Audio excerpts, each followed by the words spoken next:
ঠিক আল্লাহ সুবহানাহু ওয়া তাআলা নবী আলাইহিস সালামকে দুনিয়ায় পাঠানোর সময় এই বিষয়টা লক্ষ্য রেখেছেন। নবী একটু অপেক্ষা। বলে কেন? বলে মজলিস একটু এলোমেলো হয়ে রয়েছে, আমি একটা স্লোগান দেওয়াই নেই। বলে স্লোগানটা দিবেন কে? বলে আপনার আগের বক্তা নবী ঈসা আলাইহিস সালাম স্লোগান দিবেন। দিবেন কে? হ্যাঁ, সূরা সফ আয়াত 6। আমি আগেই বলেছি, আমি কোরআন থেকেই বলবো, একটু ঘুরাই আয়েশার পর আয়াত লাগাবো আর কি। তো নবী ঈসাকে আল্লাহ বলেন, নবী ঈসা স্লোগানটা আপনি দিয়ে দেন। হযরত ঈসা স্লোগান দিচ্ছেন। আল্লাহ বলছেন সূরা সফ আয়াত 6 28 নম্বর পারা, وَإِذْ قَالَ عِيسَى ابْنُ مَرْيَمَ يَا بَنِي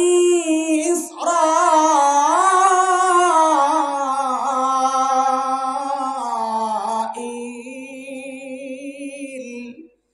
إني رسول الله إليكم مصدقا لما بين يدي من التوراة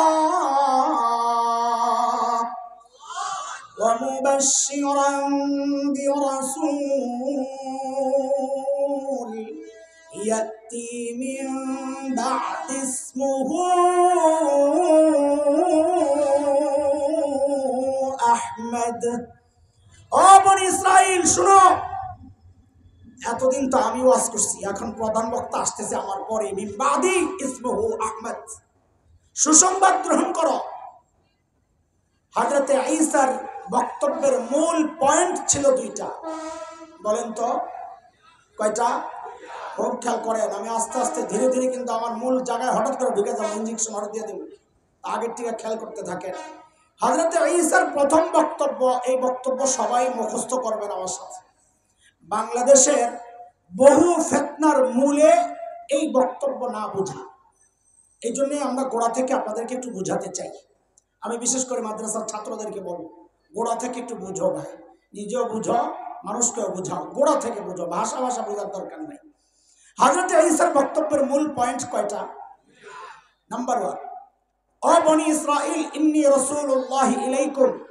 ও বনি ইসরাইল, আল্লাহ আমাকে তোমাদের রাসূল বানায়া পাঠাইছে। বলেন আমার সাথে, বলেন, ও বনি ইসরাইল, আল্লাহ আমাকে তোমাদের রাসূল বানায়া পাঠাইছে। এটা সবাই বলেন একটু প্লিজ, ও বনি ইসরাইল, আল্লাহ আমাকে, বলেন, তোমাদের রাসূল বানায়া পাঠাইছে। হ্যাঁ, এবার নিজে নিজে বলেন, ও বনি ইসরাইল। মনে থাকবে না ইনশাআল্লাহ? আমি কিন্তু এটা আমার বয়ানের মূল পয়েন্ট, আমি পরে আবার আনবো, জিজ্ঞেস করব, এরপরে আগাবো কথা, বাকি মনে রাখা লাগবে যে পিছনে রেখে গেছি এই কথা। হযরত ঈসার বক্তব্যের দ্বিতীয় পয়েন্ট, আমার পরে রসুল আসছেন যিনি, তার নাম হবে আহমদ, তার সুসংবাদ তোমরা গ্রহণ করো।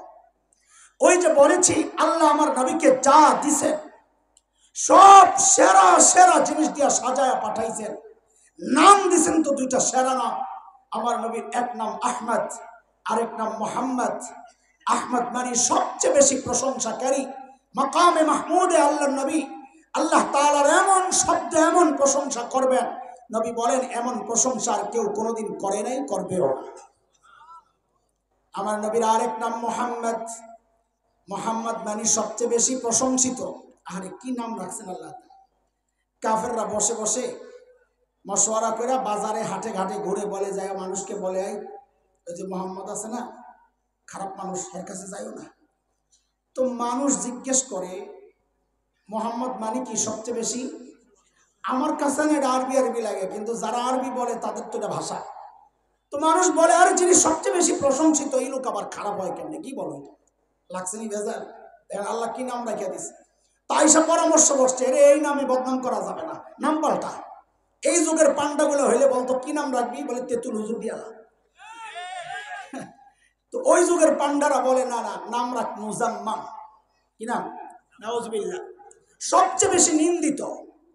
এখন বাজারে যায় বলে, এই মুজাম্মাম, খারাপ লোক, যাইবা না তার কাছে। 40 বছর মানুষ চেনেছে একটা মানুষের নাম মুহাম্মদ, এখন হঠাৎ করে নাম পাল্টাইছে, মানুষ জিজ্ঞেস করে মুজাম্মাম কে, চিনলাম না, লাগছে নি বাজারে?